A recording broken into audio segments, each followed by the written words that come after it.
Salut les amis, je suis présentement au Québec et j'ai la chance d'être avec Danielle Blouin que j'ai rencontré présentement ici.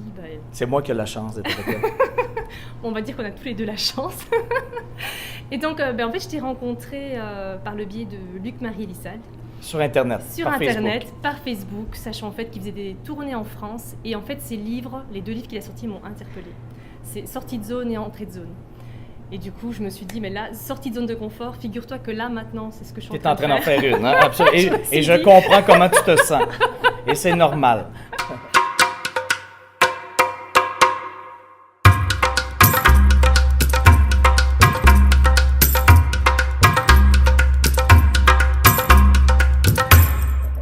Je me suis dit, là, c'est vraiment le bon moment pour pouvoir le faire avec toi. Et du coup, je voulais d'abord te poser une première question, c'est de savoir un peu quel était ton parcours, qu'est-ce qui...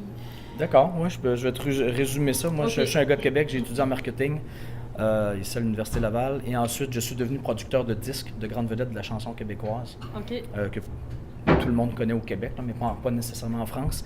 Et ensuite, j'ai eu une agence de promotion à Québec pendant 12 années, dans laquelle je faisais la promotion des grandes vedettes de Céline Dion, Charles Aznavour, Garou, ok. Elton John, nomme-les toutes, un Cirque du Soleil. Donc, lors de leur passage à Québec, ils passaient par mon entreprise. J'ai fait ça pendant 12 ans, 12 années de promotion. Et il y a 5 ans, j'ai fait une grande sortie de zone. J'ai donné les parts de mon entreprise, de ma société, à mon associé. Et je n'avais aucune idée de ce que j'allais faire dans la vie, mais je savais que ça ne m'intéressait plus. Mais j'ai fait ça quelques fois dans ma vie. Je sais ce que ça fait, marcher vers ce que tu sens que tu dois faire et que tu ne comprends pas. Je sais ce que ça donne. Ok. Et c'est là que les résultats extraordinaires arrivent. Mais à chaque fois, c'est stressant, c'est difficile, c'est angoissant. Mais plus tu le fais, plus tu le sais, Ouais. plus tu as confiance en ça et tu sais ce que ça va donner, même si tu ne peux pas le deviner d'avance, le prévoir d'avance. Donc, c'est ce que j'ai fait il y a 5 ans. Je n'avais aucune idée de ce que j'allais faire dans la vie. Et je n'avais jamais rêvé d'écrire un livre dans la vie. Je ne savais même pas que je savais écrire, pour de vrai. Et j'ai jamais pensé donner des conférences. J'ai toujours détesté parler en public. Donc, moi, depuis 5 ans, là, j'ai donné 200-300 conférences partout dans le monde. J'ai écrit 2 livres, des best-sellers, vendus dans le... C'est complètement fou ce qui est arrivé. Mais moi, ça a été ma révélation. Il y a 4 ans et demi, avant d'écrire mon livre, c'est pour ça que j'ai écrit mon livre Sortie de zone et Entrée de zone, qui s'adresse à tous ceux qui songent à effectuer un changement dans leur travail, leur carrière ou leur vie, mais qui n'osent pas sortir de leur zone. Et moi, ma révélation, ça a été ça. Avec le recul, parce que moi, je le faisais sans m'en rendre compte toute ma vie. Et c'est là que ça arrivait, les résultats extraordinaires. Et ma révélation, c'est en regardant avec le recul mon parcours, c'est là que j'ai réalisé à 41 ans que c'est lorsque je faisais ça, que c'est là que ça se passait. Puis c'était toujours le même processus. Je le sentais, je comprenais rien au niveau cérébral, je comprenais rien. Ça servait à rien d'expliquer, il n'y avait rien à comprendre. J'avais peur. Dès que tu le sens, tu as peur. Ouais. Dès que ça crée beaucoup d'enthousiasme, quand je dis on le sent, là, ça crée beaucoup d'enthousiasme. Peu importe c'est quoi la chose. Là. Et automatiquement, tu as peur. C'est directement proportionnel par en arrière. C'est un petit inconnu, tu as peur un peu. C'est un gros inconnu, tu as peur beaucoup. Mais c'est pas un message de la vie. Là. Moi, je marchais quand même vers là, même si j'avais peur. Puis là, c'était toujours le même processus. C'était toujours difficile tout de suite. Dès que je sortais de ma zone, c'était difficile tout de suite. Et là, des fois, je pensais que c'était un message de la vie. Là. Ouais. Parce que si tu es supposé faire ça, c'est supposé être facile. C'est supposé couler. Non, c'est pas vrai. Ça n'arrive jamais. Ça arrive lorsque tu atteins le point de bascule. Mais dès que tu essaies, tu sors, que tu marches vers de l'inconnu, tout de suite, c'est difficile. Mais là, il faut que tu continues. C'est pas un message de la vie. C'est normal. C'est des mathématiques, c'est de la physique. Et plus tu continues, ça devient de moins en moins difficile à un moment donné, point de bascule. Et c'est là que nous, on appelle ça la magie, la synchronicité, les planètes qui s'alignent et tout. C'est là. Mais avant, tu veux abandonner. Parce que moi, je dis que tu as la vie dans la face. C'est comme un saumon là, qui remonte la rivière, de fosse en fosse, de fosse en fosse. Hein. Une fosse, c'est une zone de confort. Le courant lui passe 15 pieds au-dessus de la tête. C'est facile. Il se repose, copier-coller. Une fosse peut durer 5 ans, 10 ans, 15 ans, 20 ans, peu importe. Mais dès que le saumon sort de sa fosse pour avancer dans la rivière, ça veut dire évoluer, progresser, grandir, comme nous, mais c'est lorsqu'il se met le nez dans le courant que c'est difficile. Pas dans la fosse, dans le courant. Là, tu as la vie dans la face. Et là, il faut que tu te rendes jusqu'au point de bascule, où là, ta tête, comme le saumon, va commencer à passer sous le courant. Et là, tu as moins la vie dans la face. Et plus tu avances, et à un moment donné, tu retombes dans une nouvelle zone, ce que j'appelle une entrée de zone, d'où le titre de mon 2e livre. Mais écoute, tout ce que je dis dans mon premier livre et dans mes conférences, moi je le montre. C'est des exemples très concrets. C'est pas de la théorie. Là. te dis oui, mais regarde. Ouais. Regarde avant, regarde pendant, regarde après ce que ça a donné. Là. Toujours le même processus et c'est là que ça se passe. Tu n'as pas le choix de transcender le mur du feu, de souffrir. Mais c'est beaucoup plus souffrant de rester dans sa zone inconfortable que de souffrir dans le courant pendant un petit bout. Parce que du coup, tu es connecté à ce que tu marches vers la bonne place. Et c'est comme devenir en forme physiquement. Là. Si tu n'es pas en forme et tu veux devenir en forme, et que la première journée que tu t'entraînes toute la journée, ben, tu vas vouloir mourir le lendemain. Tu vas avoir tellement mal partout que tu ne seras même pas capable de te lever de ton lit. Tellement tu vas être raqué, tu vas souffrir. Mais c'est pas un message de la vie, là. C'est des mathématiques, c'est de la physique. Si tu commences quelque chose que tu n'as jamais fait, tu vas être pourri tout de suite. Ça va être difficile. C'est comme faire du vélo. C'est ça. Tu peux pas être bon au vélo si tu n'as jamais fait de vélo. Fais du vélo, pète-toi la gueule, continue, point de bascule. À un moment donné, tu n'y penseras même plus. Tu vas faire du vélo, ça va être intégré. C'est ça. Mais c'est comme ça dans la vie aussi, c'est la fait. même chose. Que ce soit une petite sortie de zone, une grande sortie de zone, personnelle, professionnelle, c'est toujours ça. Ouais. On transcende le mur du feu, on a peur, on le fait, on se rend compte qu'on n'est pas en train de mourir, que finalement, c'était pas si grave que ça, et que c'est ça qu'il fallait faire. Ça, c'est la chose que moi, je le vois souvent, je reçois des histoires à chaque jour de partout dans le monde. C'est la chose qu'après quelques semaines, quelques mois, quelques années, selon la sortie de zone, tu regardes en arrière et tu te dis, avoir su que j'avais peur pour rien à ce point-là, là, j'aurais dû faire ça avant. Maintenant, je sais ce que ça l'a donné. J'aurais tellement dû faire ça avant. Mais on résiste le plus longtemps possible. C'est ça. Il y en a qui le font avant de se rendre au burn-out. Il y en a qui le font au burn-out. Il y en a qui le font à la dépression. Il y en a qui font la maladie. Voilà, c'est ça. Je suis pas médecin, je suis pas psychologue, je suis pas psychiatre, mais c'est juste du gros bon sens. Tout le monde le voit partout. Là. Je pense que tout le monde est d'accord avec ce que je dis là. J'invente rien. C'est pas obligé d'avoir un doctorat en psychiatrie pour comprendre ça. Ça, c'est juste du gros bon sens. Si tu t'éteins, à un moment donné, tu meurs. Oui, c'est ça. De façon imagée ou pour vrai. Parce qu'à un moment donné, ça devient une question de vie ou de mort. Je pense que tu n'as pas le choix. On a un choix, résister et souffrir, ou embrasser le changement et le faire. C'est ça. Sachant que ça ne va pas être facile, mais et c'est normal. Et ça ne sera pas facile, je te le dis tout de suite. Ouais. Donc, si ça n'est pas facile, sois pas surpris. C'est pas la vie contre moi, j'aurais pas dû faire ça. C'est là qu'on doute. Quand on a la vie dans la face, là, c'est là qu'on doute. On se dit pourquoi j'ai fait ça, pourquoi c'est difficile. C'est pas supposé être difficile. Non, mais c'est des mathématiques. Ça me parle, tout ce que tu me dis. Non, mais on est tous faits pareil dans le monde. Puis je te le dis, je donne mes conférences pour des jeunes de 14 ans jusqu'aux personnes âgées, en passant par des messieurs de la construction, des spécialistes en investissement, n'importe quoi. Là. Partout dans le monde, jeunes, vieux, pauvres, riches, c'est la même chose. Je veux dire, notre cerveau est fait pareil. On le sent, c'est notre subconscient qui parle. On le sent, en même temps on a peur, on comprend rien, on essaie d'expliquer, on n'est pas capable d'expliquer parce qu'on n'est pas assez intelligent.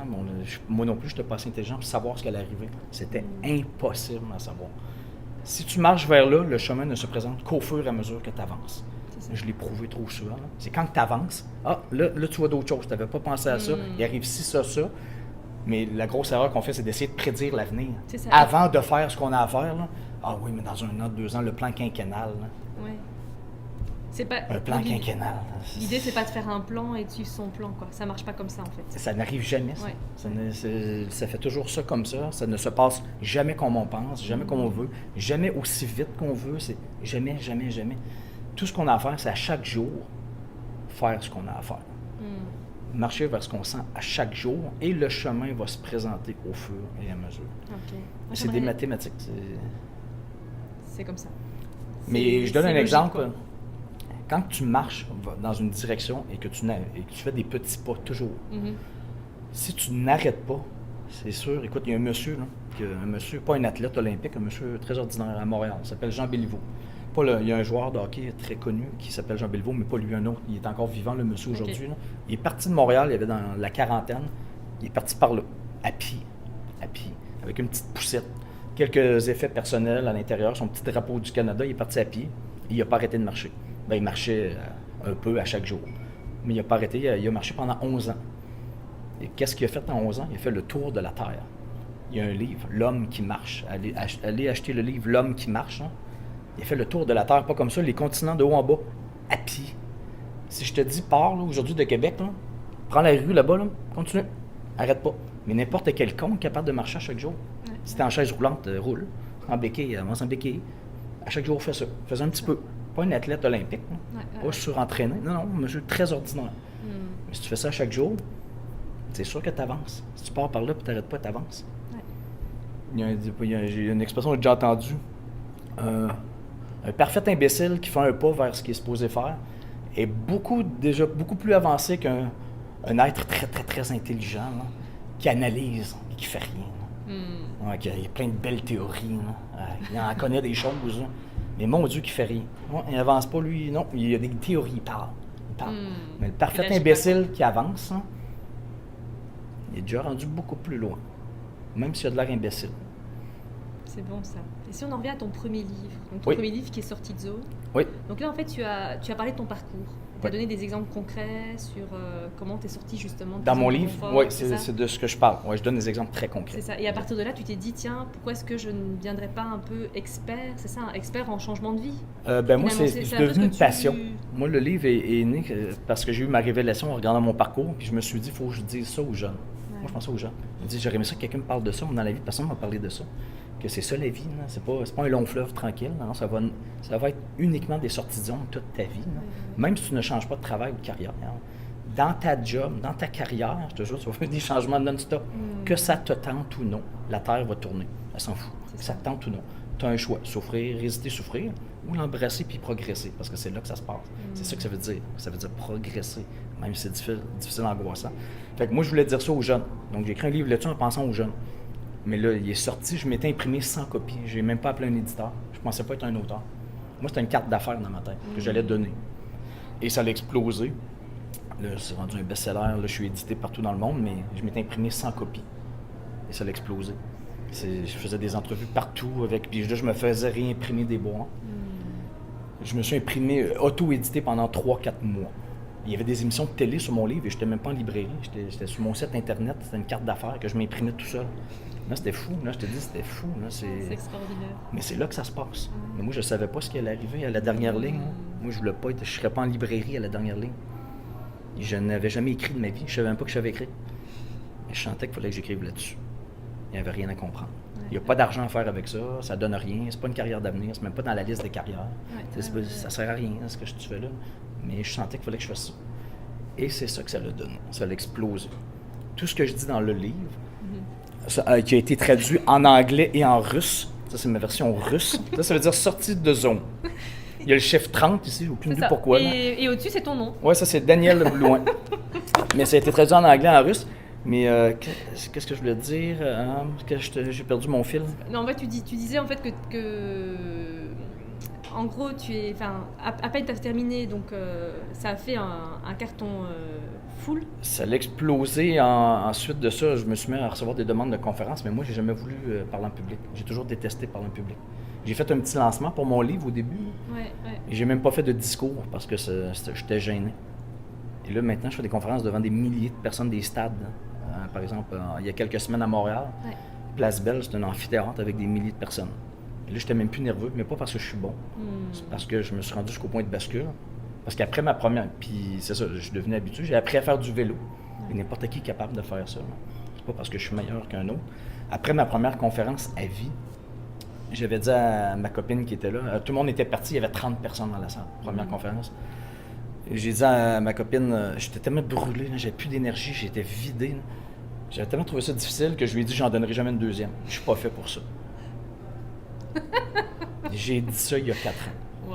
Après ma première, j'étais convaincu que je n'étais pas fait pour ça. Je déteste parler en public, j'ai jamais aimé ça. J'avais trouvé ça difficile, angoissant, stressant. Mais je sentais qu'il fallait que je continue. J'ai continué, point de bascule. J'en ai donné 200-300 depuis ce moment-là. Et pas mais seulement j'étais au Québec.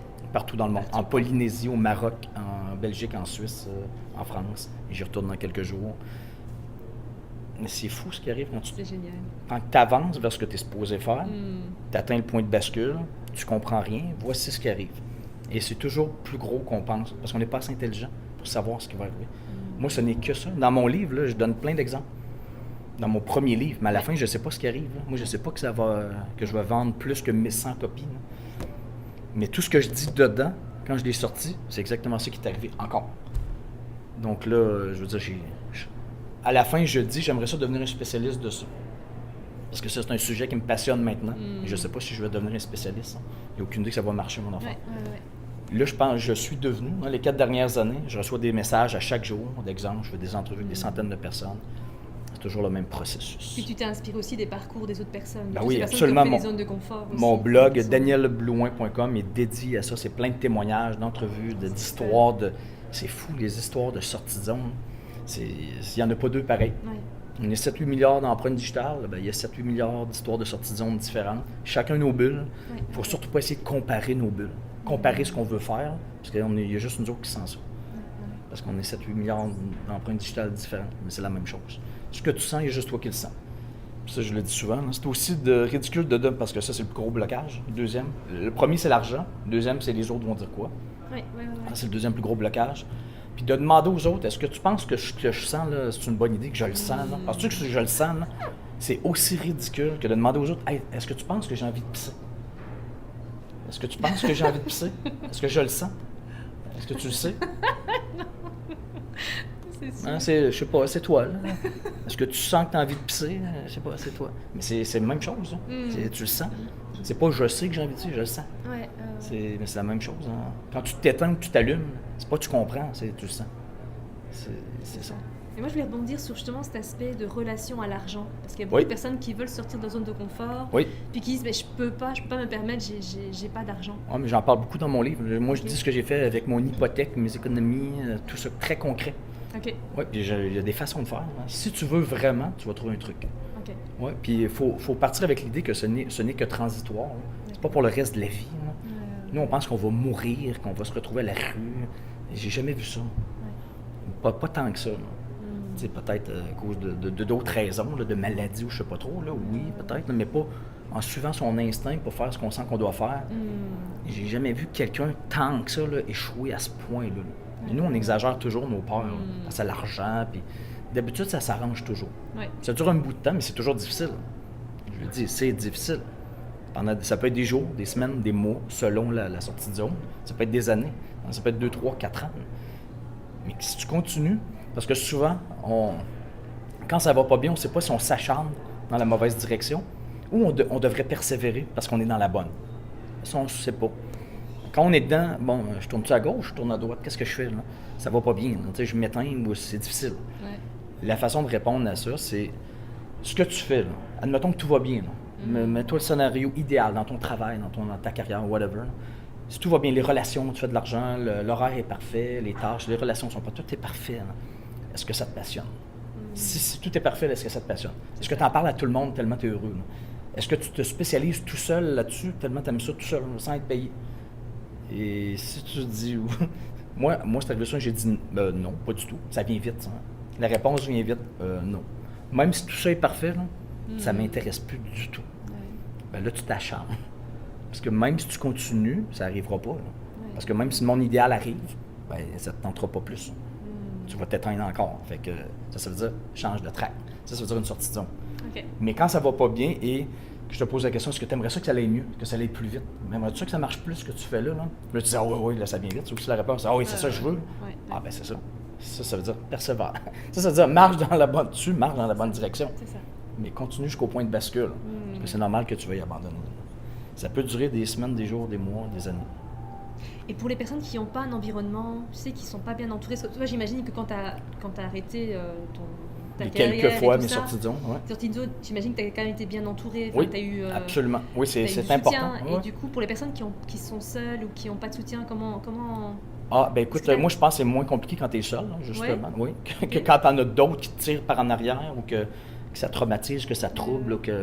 Mais quand tu dis sentir seul, justement, c'est sentir seul dans son chemin, qu'il n'y a ta personne qui veut t'entourer, enfin qui... Ben, si tu es en couple, le plus important, c'est le conjoint. Si le conjoint n'embarque pas du tout à ce niveau-là, à un moment donné, tu as une décision à prendre.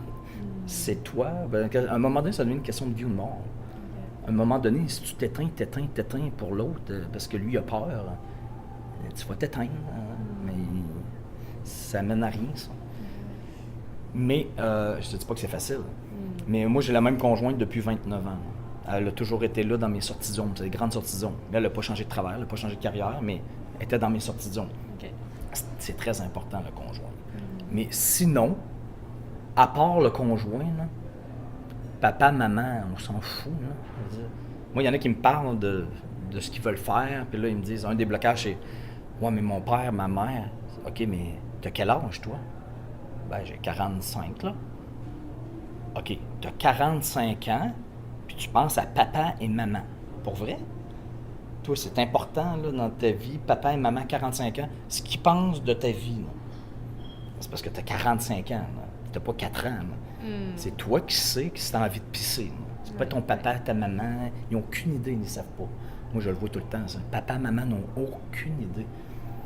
Ils ne savent pas. Les amis non plus ne savent pas là, ce que tu sens. Là. Moi, ça aurait été tellement ridicule de demander l'opinion des autres avant de faire ce que j'avais à faire. Ça aurait tellement été ridicule, là, parce que personne n'était assez intelligent pour savoir ce qui allait arriver. Puis ce qui est arrivé pour vrai, là, pas de l'ésotérisme, de la croyance, non, c'est arrivé. Là. C'est prouvé 100%. Même moi, je n'étais pas assez intelligent. Fait que c'est ça. Tu sais, quand il y en a qui me disent, est-ce que je devrais le dire ou pas le dire, ce que je pense faire, mon projet, ou tout ça, là. Il y a une très grosse différence entre demander l'opinion des autres et affirmer ce que tu vas faire. C'est ça. Ça, c'est une quenouille. Si tu demandes, c'est une quenouille. Puis si le vent souffle par là, ben, tu vas pencher par là. Oui. Puis là, il va souffler par là, tu vas pencher par là, c'est sûr. Moi, je dis, moi, ce que je recommande, c'est de ne pas en parler tant que ta quenouille n'est pas devenue un chêne.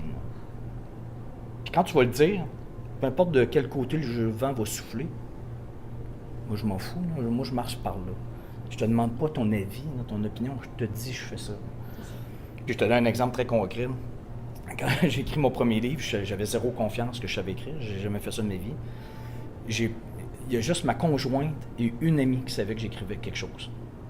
Mes amis n'avaient aucune idée, mes parents, personne, mes enfants n'avaient aucune idée. Je voulais pas que personne m'en parle. Moi, j'écrivais là-dessus. Puis je suis arrivé chez nous et à un moment donné, un matin, mon père était en train de petit déjeuner. Il était en robe de chambre. Je suis arrivé à côté de lui, j'ai dit, écoute, moi j'ai écrit un livre, puis ça c'est ta copie. J'ai donné sa copie. Il n'avait aucune idée que j'étais en train d'écrire un livre, puis ça faisait des mois qu'il écrivait un livre. Il m'a regardé, puis c'est comme si je venais d'y annoncer que je venais de changer de sexe. Il comprenait rien. Ouais, t'as écrit un livre? Là, il est là. Tu sais, j'ai pas demandé l'opinion des autres. C'est ça. Voici. C'est tout. C'est fait. Je m'en fous. Qu'il soit bon ou pas bon, il est là. C'est ça. Et ton deuxième livre, alors, qu'est-ce que ça raconte? C'est la suite. La suite. Dans le premier livre, je voulais devenir un spécialiste. Je raconte quand moi je l'ai fait. D'accord. Et dans les 4 dernières années, je suis devenu un spécialiste. OK. Et j'ai des histoires de partout. Ça va juste plus loin. OK. Plus loin. Avant, j'étais convaincu à 99%. Là, je suis convaincu à 150% de ce que je dis. Là, ça va juste plus loin là-dedans avec d'autres histoires de partout, de moi, de voici ce que ça a donné, voici ce que je te dis, regarde ce que ça donne encore. Okay. Pas il y a 50 ans, là, tout de suite. Il y a quelques mois, regarde. Et les autres histoires et tout. Donc ça, c'est la suite. C'est le même sujet, c'est le même sous-titre, c'est juste... la suite. C'est juste la suite. C'est le tome 2. J'aurais pu appeler Sortie de zone tome 2. C'est ça. C'est pas mal. Du coup, si on pouvait résumer... Est-ce que tu pourrais donner 3 clés pour les personnes justement qui sont dans cette zone où ils veulent passer à l'action, mais ils osent pas, enfin voilà. Fiez-vous à votre ressenti. Marchez vers ce qui vous allume. Oui. Okay. Ne soyez pas rationnel. Ne faites pas la liste du pour et du contre. Je vous jure, vous n'êtes pas assez intelligent pour savoir. Parce que la liste, il va juste avoir une liste du contre, parce que tu ne peux pas savoir dans la liste du pour ce qui va arriver. Tu ne le sais pas. Je l'ai vécu trop souvent. Là. Donc ça ne sert à rien. Et si vous le faites, surtout pas essayer de prédire l'avenir, parce que vous n'êtes pas assez intelligent, on n'est pas assez intelligent, l'humain n'est pas assez intelligent. N'essayez pas de prédire l'avenir, marchez vers ce que vous sentez, le chemin va se présenter au fur et à mesure, et quand vous allez le faire, ça va être difficile tout de suite. Et ça ne sera pas un message de la vie, c'est normal, et ça va être difficile pendant un bout de temps, la petite traversée du désert, point de bascule, rendez-vous là. Et il n'est pas dit que tu ne peux pas revenir un peu dans ce que si tu as besoin de manger, un boulot alimentaire, peu importe. C'est pas grave, ça. Ouais. Continue. Mais continue. N'arrête jamais de marcher vers ce que tu sens que tu dois faire, vers ce qui t'allume. Vraiment, vraiment. C'est là que ça se passe. Les résultats extraordinaires, sinon, ce n'est que copier-coller. Si tu ne marches pas vers ça, tu fais copier-coller. Et tu vas toujours avoir... Tu vas vivre ce que tu vis. Tu vas continuer à vivre ce que tu vis. Si tu t'éteins, ben, tu vas continuer à t'éteindre. C'est copier-coller, c'est des mathématiques, c'est de la physique, c'est ça. Si tu survis, ben, tu vas survivre encore. Et si tu marches vers ça, c'est là que ça se passe, c'est sûr. Donc, c'est quelques conseils. Et si tu as peur? Mais ça, c'est normal. Okay. Vous allez avoir peur. Ouais, c'est pas, vous n'aurez pas peur. Vous allez avoir peur, c'est sûr, garanti. Le courage, ce n'est pas l'absence de peur, c'est d'avoir très, très peur et d'avancer quand même. Et c'est là que ça se dissipe. Là, tu réalises que tu n'es pas en train de mourir, parce qu'on pense qu'on va mourir. On exagère toujours nos peurs. Hein. Mais sachez que c'est normal. Vous avez peur, OK, c'est correct, et c'est normal. C'est juste un cerveau est fait comme ça. Et oser c'est juste directement aussi, proportionnel par en arrière. C'est pas un message de la vie, non. La preuve, on pense que la peur nous protège. C'est que l'humain a 1000 fois plus peur d'aborder un inconnu dans un lieu public que de texter au volant d'une voiture. Beaucoup plus peur de ça, comme si c'était dangereux. Non, l'autre, tu peux mourir, mais ça, on n'a pas peur. On sait ce qu'on texte. On sait ce qu'on texte. C'est pas de l'inconnu, on sait ce qu'on texte. Mais l'inconnu, on ne sait pas trop comment il va réagir, ce qu'il va te dire. Et ça nous stresse. Ça. Appeler quelqu'un au téléphone qu'on ne connaît pas, là. Oh mon Dieu. Comme si ça nous protégeait. Ça n'a aucun rapport. C'est l'inconnu. C'est l'inconnu, on ne sait pas. Vas-tu nous rejeter, oui ou non? Peur du rejet, peur de perdre. Mais ça ne nous protège pas de la mort, là. Ça ne nous protège pas de rien. Là. Ça, on a peur. C'est inconfortable, mais tu n'as pas le choix. Il faut que tu transcendes le mur du feu, il faut que tu avances quand même. Tu n'as pas le choix. C'est ça. Le meilleur exemple, c'est lorsque tu es célibataire, tu es un gars ou une fille, puis tu as 10 personnes devant toi, là, quand tu es jeune, peu importe l'âge que tu as, c'est qui tu veux dans les 10? C'est lequel tu veux? Lui qui te fait peur ou ceux qui te font pas peur du tout? C'est lui qui te donne des palpitations cardiaques, qui a des papillons dans le ventre, qui manque de salive. Tu veux pas aller parler tellement ça te stresse. C'est qui tu veux? Lui, elle ou lui, ou les autres qui font pas ça du tout? C'est assez clair. Mais dans la vie, c'est la même chose. C'est qu'est-ce que tu veux? L'affaire qui te fait peur ou les autres que tu t'en fous? Ben, c'est l'affaire qui te fait peur. Moi, ça me fait pas peur de devenir ingénieur. Parce que je m'en fous. Je ne veux pas devenir ingénieur, ou whatever le métier. Ça me fait pas peur, je pense pas à ça. Ça ne m'intéresse pas du tout, ça ne m'appelle pas. Donc ça me fait pas peur, je ne serai pas. C'est ça. Mais ce qui me fait peur, c'est parce que ça m'intéresse. Parce que je veux le faire. C'est le chemin, c'est la direction inverse. Ça me fait peur, c'est parce que par là, je veux avancer. C'est ça. C'est comme ça. Donc dès qu'on a peur, c'est peut-être là où il faut y aller, quoi. Si tu as peur, c'est un bon signe. C'est ça. Sinon, tu n'aurais pas peur.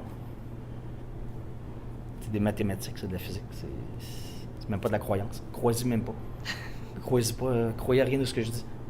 Non, mais c'est vrai, faites-le, quoi. Ouais. Croyez pas que si tu marches à chaque jour, tu peux faire le tour du monde. Non, crois-le pas. Marche. Marche, tu vas voir tout ça. Si tu plantes une graine, mets du soleil, mets de l'eau, crois-y pas. Crois même pas à ça. Là. Fais ça, là. Ta gueule, fais ça. Proche de l'arbre va pousser, je te jure. Peu importe ce que tu en penses. Mais c'est la même chose. C'est pareil. C'est bon. Merci beaucoup. Ça fait plaisir. Où est-ce qu'on peut te retrouver? DanielBlouin.com, mon blog, tout est là, les entrevues, mes dates de conférences. Je vais en France bientôt. Je passe en Belgique, en Suisse, ça se rajoute toujours. Donc, allez toujours consulter mon site. Abonnez-vous à ma chaîne YouTube, laissez votre email pour recevoir plein de bonus là-dessus. Je ne parle que de ça, des témoignages, des histoires. Mais c'est en voyant des gens qu'on imite. Hein.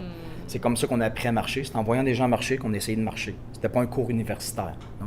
Il n'y a pas de théorie. Non, on voyait des gens marcher, on essayait de marcher. Mais c'est la même chose. C'est ça. C'est ce que je fais dans la vie.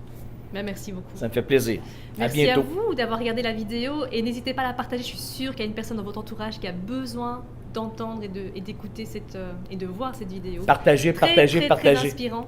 Donc merci beaucoup et merci à toi. Ça fait plaisir. C'était extraordinaire. Bye. Bye bye.